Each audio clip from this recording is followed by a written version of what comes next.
શાળામાં ભાઈ ઈશ્વરભાઈ કાશીરામ નાઈ ભીલડી એમના તરફથી સતરાડા ગૌશાળામાં 340 પૂળાનું દાન આપેલું છે અને સંજયભાઈ સેવા આલે છે જોરદાર સતરાડા ગૌશાળામાં.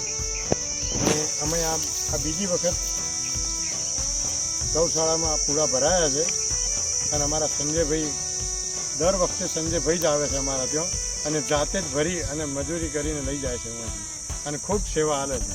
ખૂબ ખૂબ સંજયભાઈ ધન્યવાદ તમને. ખૂબ ખૂબ આભાર તમારો પણ. મિત્રો જય દ્વારકાધીશ, જય ગૌ માતા. તો મિત્રો આ ભાઈશ્રી છે. તો મિત્રો પેલી ફેરે પણ કેટલું દાન કર્યું હતું આપણે પેલી ફેરે? એ પણ ટોલું ભરીને જ આપે છે. આ ફેરે પણ 340 ફૂલ ટ્રેક્ટર ભરીને પૂળાનું દાન કર્યું છે. તો મિત્રો એમને ખૂબ ખૂબ આભાર. એમના પરિવારને ગૌ માતા હંમેશા હસતા રાખે એવી અમે ગૌ ભક્તો પ્રાર્થના કરીએ. જય દ્વારકાધીશ, જય ગૌ.